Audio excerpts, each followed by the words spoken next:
Hey, this is Khan, you're watching Ninja Pulls, and welcome to this comprehensive guide to Nightblade damage in the Elder Scrolls Online.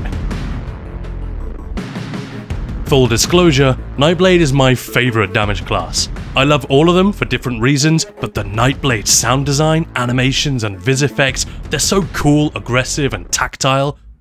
Also, the slightly more complex combat loop makes it super engaging to play. The way light attacks, grim focus and deathstroke interact with one another to produce crazy levels of burst damage. It's not actually that hard to do and it's optional, but it always feels great to get your hands on a game and sense that the devs respect your ability to play it well. Nightblade has that in spades, and it's why so many players love this class. It's also very versatile. There are a lot of unique things in the toolkit which are strong but niche, and putting them all in context for this video was actually more complicated than I thought. If the design, the lore and the feel of each class is something that interests you, I just did a video on exactly that. And we've got all the usual builds and rotations on the website and coming to this channel. But in this video, we're talking about the class toolkit and how to use it for maximum damage effectiveness in PvE. Start with the passives. Master Assassin. Flanking is something we should always try to do anyway if we can, and this gives us a stack of free penetration for doing it. Remembering that this passive is there is very smart in PvP, and probably quite fun if you're leaning into the assassin roleplay in story content. But in group content, this isn't the advantage it used to be. Sure, in dungeons, non-optimized trial groups, and certain specific fights, we are going to need every drop of pen. Then this passive is amazing. But in organized trial groups, we should be very close to the penetration cap anyway, and this will often be wasted. The second part relates to the fact that our direct melee attacks will stun enemies if we're sneaking. That goes for any class, not just Nightblade. Normally that stun is 2 seconds long, but this passive raises it to 4. Not much use in PvE, but it's not very well understood, so I wanted to mention it here. Executioner. Free resources whenever enemies die, provided we damage them in the last 2 seconds. This is really strong in trash pulls, since there's no cooldown on the resources being restored, and this is one reason why Nightblade sustain tends to be pretty good. Pressure points. 219 is equal to 1% crit chance, so 438 is 2% exactly. That's pretty generous, and an incentive to use our class spammable Veiled Strike, which is an assassination ability as of update 43. So we can often slot up to 4 of these on the front bar, and that 8% extra crit chance makes quite a difference. Hemorrhage. And with just one of these slotted, we also get 10% critical damage for free, which makes it a little easier for us to hit that 125% cap. And dealing critical damage triggers the unique group buff that Nightblade provides. Minor Savagery for 6% extra weapon critical. It's a valuable buff and used to be the counterpoint to Dragon Knight's Minor Brutality. But since hybridization, it doesn't matter if we stack weapon crit or spell crit, weapon damage or spell damage. The game will pick whichever stats are currently highest and scale all our damage to those. So most groups will want either this or Minor Prophecy from a sorcerer. The rule is to stack the minor and major versions together. So if you have Major Savagery and Major Prophecy, then either of the minor buffs will raise your damage. But if you're only getting one major buff, from potions for example, you ideally want the minor buff that goes with it. Doesn't matter whether you're playing Magicka or Stamina, you just want the 2 buffs that match. Hope that makes sense, but don't worry, it's not the end of the world if these buffs aren't optimized. Refreshing Shadows. Another reason why Nightblade has good sustain. Free recovery on all 3 resources. Shadow Barrier. This is our class source of major resolve. A super important armor buff that we always want unless we're doing very easy content. Wardens can provide it for an entire group, but if that's not happening, you must know how to get it by yourself. Every other class gets it from an active ability, but for us, it's automatically triggered whenever we cast any shadow ability. It lasts 12 seconds, plus 2 seconds for every piece of heavy armor equipped, so a tank in 7 heavy will get 26 seconds of major resolve, which is great. damage dealers rarely use heavy armor, maybe in solo arenas, but even then it might be 1 or 2 pieces, so we're generally gonna get the default 12 seconds and not much more. Still, Major Resolve for free without having to give up any space on our bars is pretty nice. Just make sure you keep track of it when you have to and keep up your shadow abilities like Path and Shade. By the way, some of you may notice that this passive is way more generous than it used to be. It used to last 6 seconds at base, and now that's doubled. That's primarily because our class spammable Veiled Strike was moved from the Shadow skill line to the Assassination skill line, so it stacks up the crit from pressure points but no longer triggers Shadow Barrier and Major Resolve when we cast it.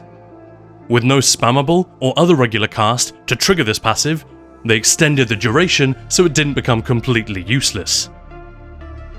Dark Vigor. 3% extra health per shadow ability slotted. Even tanks don't benefit that much from this and will mostly get it on the back bar, but hey, it's there. Dark Veil. One of those fairly unimaginative passives which doesn't really do anything, it just brings the duration of our shadow toolkit up to spec.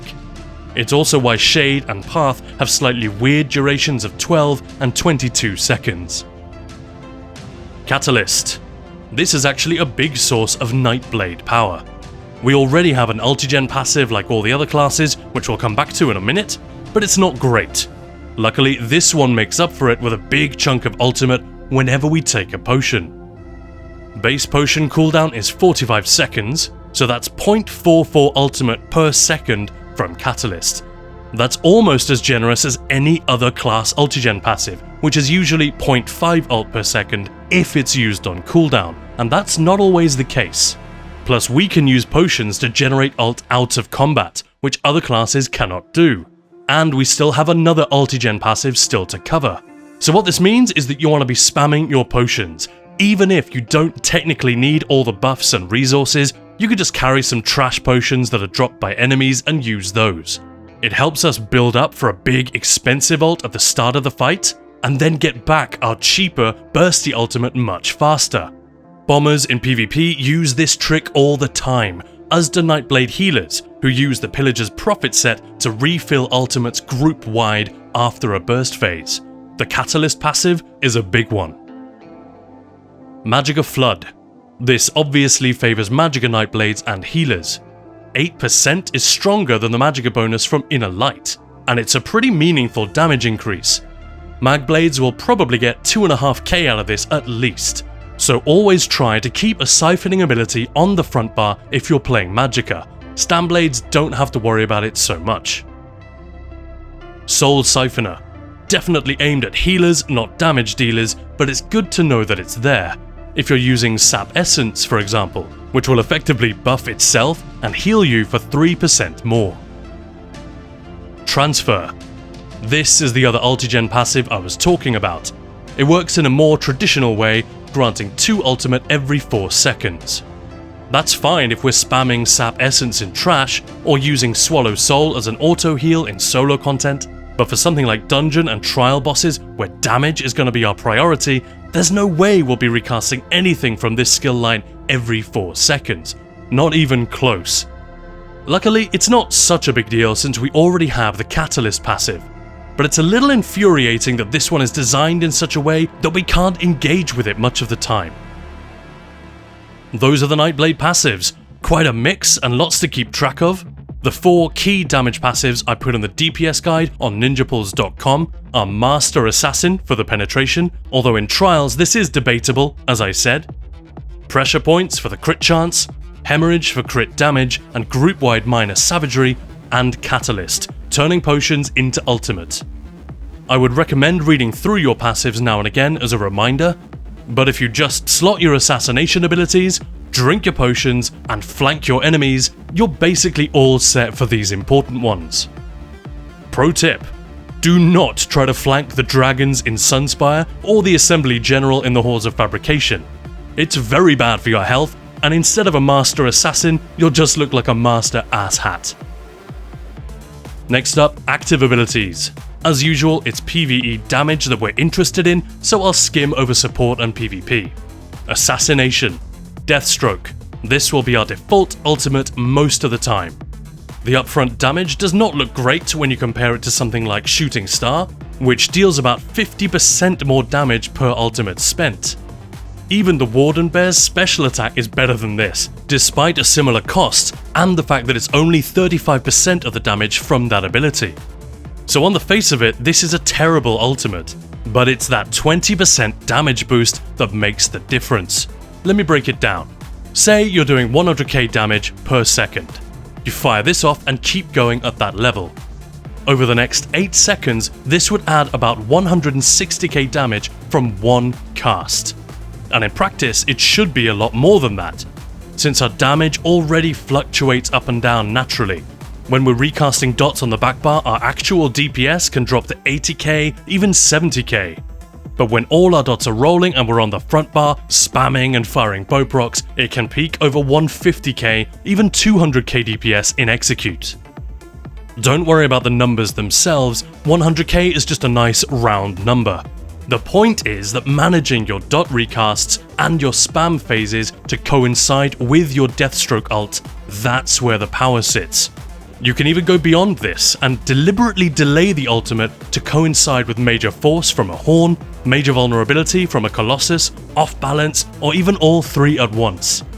That's pretty advanced and absolutely not necessary, but it's one of the things that makes Nightblade so dynamic and rewarding to play, because so much of it is down to player execution and timing. And there's always more to master if we want to. It's also why the incapacitating Strike Morph has two versions, at 70 ultimate and at 120. If your ult becomes ready, but you need to recast your backbar dots and then you take a potion, you may already be close to 120 ult and might as well wait for the stronger one, which has a bigger upfront hit and extends the burst phase to 12 seconds. That's a better deal in terms of ultimate spent, but it is tricky to line things up for such a long burst window. Most players will get better results just firing the ultimate at 70, but it's great to have the option. The other morph, Soul Harvest, works the same way but deals magic damage, has a slightly weaker upfront hit and does not have the stronger, more expensive variant. But it generates 10 ult whenever you kill an enemy, 0 cooldown, but you do have to land the killing blow. So it's amazing for solo or duo stuff, but in dungeons and especially trials, it's going to be a lot more random. To sum up, this is a very powerful class ultimate, but it's heavily dependent on player execution. It's pretty much central to how Nightblade works. If you understand this, you basically understand the class. Also, it's purely single target, which is a potential weakness of this class and something we'll keep coming back to. But for now, moving on. Veiled Strike, our class spammable, which used to be a shadow ability, but got moved to this skill line, which kind of makes more sense. The Stamina Morph deals physical damage and always applies Sundered, a very handy status effect which hits hard, debuffs the target with minor breach, and gives you 100 extra weapon and spell damage for 4 seconds. It still doesn't beat Rapid Strikes if we have the Maelstrom two-hander on the back bar. Best case scenario, they're almost neck and neck, but in practice, Surprise Attack falls about 3% behind, including the extra Sundered damage. Still, if you don't want the channel time of Rapid Strikes, this is an option. Magicka DDs have fewer spammable options, so Concealed Weapon is pretty much the best available to us. It hits a little harder, deals magic damage, and gives us a little extra movement speed while slotted. It also gets a 10% boost for 15 seconds after we leave stealth while in combat. This is basically a PvP interaction. There are times when you could use it to your advantage in PvE, but it's pretty niche. Teleport Strike, a gap closer which is occasionally used to game certain mechanics, but is not especially competitive for dealing damage unless you don't have any source of minor vulnerability. The Stamina Morph is single target, deals physical damage, and grants you minor berserk and empower. The Magicka Morph is multi-target, both the damage and the debuff, and deals magic damage. Assassin's Blade, the class execute and an iconic Nightblade ability. The Stamina Morph, Killer's Blade, is melee, deals disease damage, and starts ramping up once your target's health hits 50%. It usually overtakes regular spammables at around 35%, give or take. The Magicomorph, Impale, is long range, deals magic damage, and gets a huge, flat damage increase once the target hits 25%. Either morph provides a big damage boost in Execute, and just like our ultimate, it's one of our abilities with the highest damage per cast. So we definitely want this for bosses. Plus, it grants 2% extra crit chance for the rest of the fight thanks to pressure points. Mark Target. An unusual skill, mostly for PvP, it applies Major Breach without damaging the target or drawing any aggro. Piercing is for marking other players, while Reapers can be used in PvE to mark a smaller, weaker target before a big pull. And then as that target instantly dies, you get Major Berserk for the rest of the fight, boosting your damage by 10% across the board. It does take some careful targeting or a bit of luck to get a really big pop out of this one, but it can be fun to use if you have extra space on the back bar. Grim Focus. Along with Deathstroke, this is what creates the Nightblade combat loop. Every 5th light attack lets you fire a spectral bow to deal instant and massive damage, up to 130k if it crits and if you're properly buffed. It also heals you if you're in melee range. Merciless Resolve is the stronger morph, and it's up there with the Execute as one of our biggest sources of damage. The more often we fire it, the more damage we get, so it's worth learning to fire it every 5 seconds instead of every 6. First, focus on hitting your light attacks, which we should be doing anyway. At 4 stacks, light attack into the bow proc by leaving a slight gap between the light attack and the ability. Just an extra beat, giving the 5th stack time to register, then fire it. This is not a big secret or difficult to learn, but many players don't know it when they're starting out. You don't need really low ping or anything, but if it goes over 500, that might be rough. Anyway, if you're struggling with the timing, don't worry, it's totally optional. Each stack also adds weapon and spell damage, so there's going to be less of a penalty if you're not firing it perfectly on cooldown. You just sit on that nice damage bonus for a little longer instead, which is a smart bit of design. And you can ignore this ability completely if you want. Just remorph to Relentless Focus where the proc is weaker but the stats are stronger, and just leave it at full stacks for the entire fight. Or just use the bow proc for an emergency heal now and then. Sustaining this might be rough, so be ready to tweak things, maybe add a scribed ability for your off resource to even things out, but it does work and the damage actually isn't that far behind. More on that in rotation videos coming soon. Next up, Shadow. Consuming Darkness.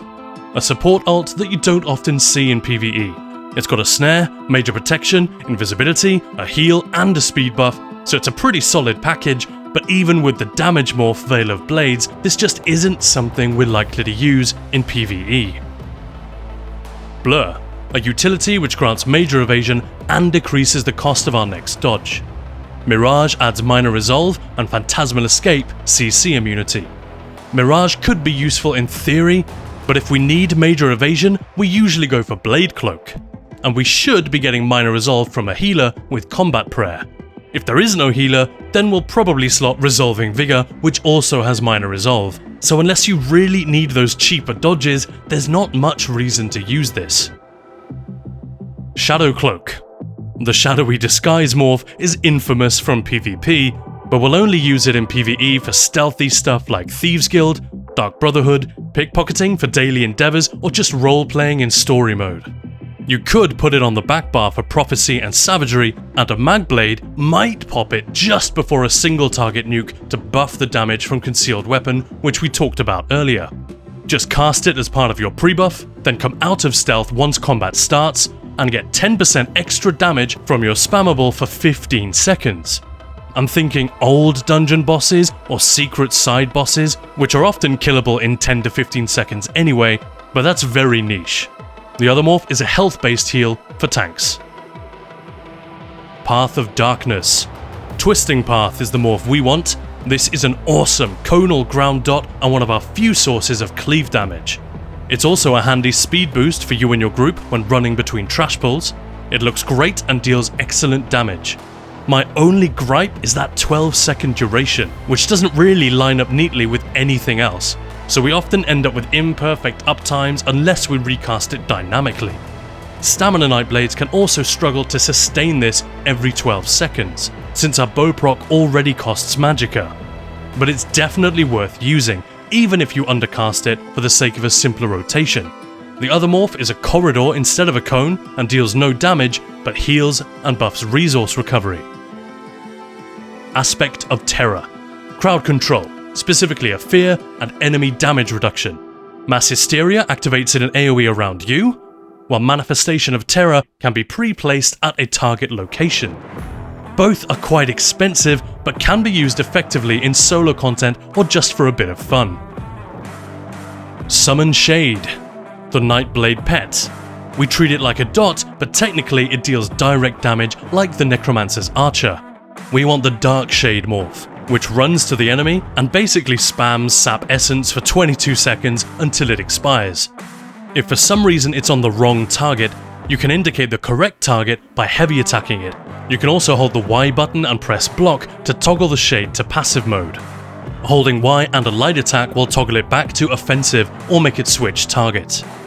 You won't often need to use this, but everyone who uses pets in group content should know how to do this, just in case. The Shade is pretty underrated, I think. It's a cool concept to summon your own shadow, and it's low-key one of our most valuable abilities. The damage per cast is massive, especially when you consider that it's pure AoE damage with a 9-meter radius. So if the enemies are even remotely stacked, the damage can double or triple pretty quickly. It's not going to catch us up with the Arcanists, but at least it's something, with so many of our core abilities having 0 cleave damage. The AoE minor maim is also handy sometimes, reducing enemy damage. The Shadow Image morph is single target, ranged, and can be used for teleportation. It's used in PvP for getaways, but you can also use it to cheat some PvE mechanics if you really want to. Still, the other morph is generally much more valuable. Finally, Siphoning. Soul Shred. This ultimate looks amazing, and the Soul Tether morph is used against groups in PvP. But in PvE, we generally want to put our stats to work for offense, not for defense, healing, or a mixture of all three. This does deal similar damage to Incap Strike in an AoE, but remember the upfront hit from Incap is pretty weak, and the real value of that ult lies in the damage boost. Similarly, this is only worth using if you need the stun, the healing, and possibly the synergy as well, in a duo for example. The other morph has no stun and no damage, but heals allies. Again, very niche, but worth knowing about. Strife. More niche stuff. This is a spam which deals damage and heals you, or an ally. Funnel Health increases that to 2 allies, while Swallow Soul is a pure self-heal and deals more damage. This was a popular spammable for Magblades in the past, and fun to use, but the self-heal eats up some of the power budget so that the damage is about 15% behind other ranged spammables. If you just want super chill and safe gameplay in solo content, or something like Asylum Sanctorium, spamming Swallow Soul isn't the worst way to go. It's also one of the only ways we're ever likely to trigger the Transfer Ultigen passive on cooldown. But if you're really building for damage or have other sources of healing, it doesn't make as much sense. Still, you never know when you might need something like this as a secondary spammable or whatever, so keep it in mind. Malevolent Offering. The unique mechanism of draining your own health makes this better suited to off-healing allies. If we need a self-heal, we're probably better off with something else. Cripple. A big, fat magic dot. Damage per cast is nice and high, but from a PvE perspective, we'd gladly drop those CCs since bosses are always immune anyway. Both morphs are great and deal similar damage. Debilitate pulls ahead because of all those extra overcharged ticks. Crippling Grasp has the upfront hit, which some players might prefer if they're struggling to avoid dot recasts during burst phases. Things with an upfront hit like Trap, Carve, and this aren't as much of a damage loss. Siphoning Strikes. This does nothing for our damage unless we're struggling with sustain, but it is really strong, even if we never cast it and just slot it passively, healing you with every light attack. If we do cast it, it converts 4k health into 2k of each resource. Leeching heals for more, while Siphoning restores more resources. If you're in a position to cast it between pulls, then there's literally no damage loss beyond the cost of bar space, and you can make sure you're fully charged for every single fight. Plus, it might allow you to take sustain out of other areas of the build, such as food, armor weights, champion points, then it can even be a net damage gain. Probably not one for dungeons, certainly trials, but maybe solo or duo stuff. Just remember that it does cost health, and it can be dangerous to drop 4k health every second if you've got dots ticking on you.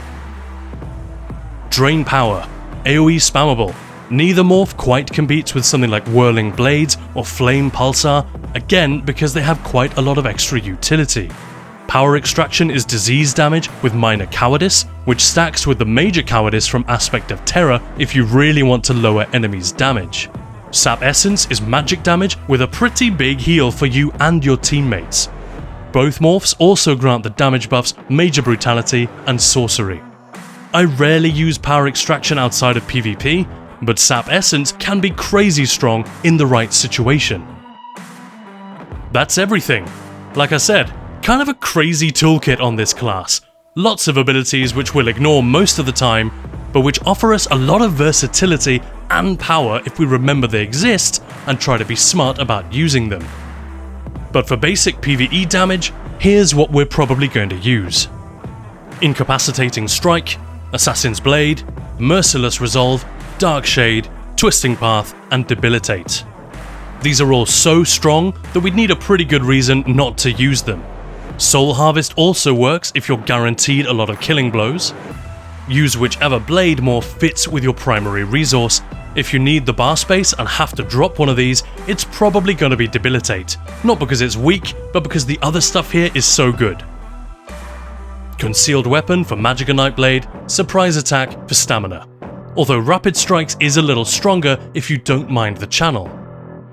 You can also use Silver Shards for some extra cleave, Traveling Knife, or even Whirling Blades if you can sustain it.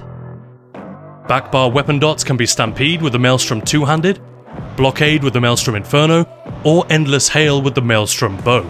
The Master's Bow also works, but we'll still need Hail as a ground dot to proc our weapon damage glyph. Magblade kinda needs some stamina dots in there to balance the resources and make it sustainable, since all of the class abilities here cost magicka, except for the stamina morphs. Nightblade is also heavy on direct damage, so we get a lot out of the Maelstrom 2H, and the more we simplify the rotation and take out dots in dungeons for example, the more this applies. And it lets us slot Carve, which is great in long fights where we can build up the stacks and just leave it ticking. But if you don't like Stampede, or the gap closer is putting you in harm's way, Bow or Staff works great. Blade Cloak is pretty much a no-brainer, Barbed Trap too, and maybe Shooting Star on the back bar for a big opening burst, or if you just need a more expensive ult to make the most of Pillager's profit in your group. I'd stick with the dual-wield front bar if you can, since our spammables are melee anyway. But if you want a ranged spammable, Lethal Arrow is amazing, and Magblades can use Swallow Soul for free heals and extra ulti-gen. A bow is going to be the best ranged front bar weapon. I know some Magicka players still can't wrap their heads around this, but the passives are just superior to a staff unless we're really going minimal with the dots and focusing on direct damage, then a lightning staff can work. There are all kinds of ways to do this. What I'm trying to show is what's most valuable in terms of damage per cast, and try to reflect the collective experience and testing of ESO's raiding community. If you want to do your own thing, go ahead, so long as your group is okay with it. And remember that changing one part of the setup can have a domino effect, so try stuff and see how it works before you reject it. If you're not firing the bow proc, if cleave damage is your priority, or if you just can't sustain the Magicka version, remorph to Relentless Focus and go spam heavy. If you can't sustain that, you can slot siphoning attacks, or use a scribed ability like Wield Soul with major intellect and endurance to give you more recovery on your off resource and use that as a secondary spammable now and then. And we still have room to simplify things, take out some dots and add in passive buffs, self-heals, resource recovery and other utilities for solo content and so on. For more tips on specific builds, gear, CPs, consumables, head to ninjapulse.com where you'll find all that good stuff. One more thing before we finish. Nightblade can keep up with most classes for single target damage, but it famously lacks cleave. I do not mean AoE damage. In trash pulls, Nightblade can pump out AoE burst damage as well as anyone else. You just change your setup. I'm talking about longer boss fights where you need to burn a specific target whilst dealing a lot of bonus damage around that target, hitting adds, mini-bosses, or even multiple bosses like the Reef Guardian. This is something that Arcanist, Dragon Knight and Necromancer do very well with minimal tweaks. Warden and Templar also get some splash damage for free, but not as much, while Nightblade and Sorcerer tend to get the least. This is not necessarily a problem. In dungeons and a lot of trial fights, you just need to kill the boss. And even if there are adds, they'll be very weak or will just despawn when the boss dies. But ever since Cloud Rest, ZOS have put an increasing number of multi-target boss fights in trials, especially on hard mode. Trying to do Rockgrove hard modes, let alone Dreadsail hard modes, in groups that don't have big cleave damage is going to be much more difficult, much slower, or both. I mention this because I want people to understand they're not wasting their time by making or playing a Nightblade. Yes, in those cases you might do a better job and have an easier time on a different class, but outside of those fights, it doesn't necessarily apply. So don't pay much attention to the doomsayers who cry that everything is dead except that one class that's favoured by score push teams. It's never been that simple, and if it was that simple, the game wouldn't be worth playing. Anyway, that's a very thorough overview of the Nightblade damage toolkit, all the many things it can do and how to get the most out of it. That's the goal here. Rotation videos are coming up, so make sure to subscribe so you don't miss them. I'll show you how to easily break 100k and go much higher if you want. But way more important than the numbers is knowledge of the class and a familiarity with the rotation. I hope this helps you get more out of the Nightblade. We really need all the support we can get to grow this channel and keep Ninja Pulse going, so please become a member and help us continue our work. Members get exclusive Trifecta videos with commentary on strats and setups, so jump in.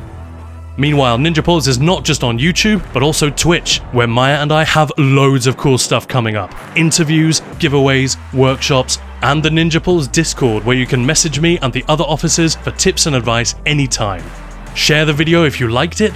You never know who might click on it and have a eureka moment. Thanks so much, take care guys, and I'll see you in the next one.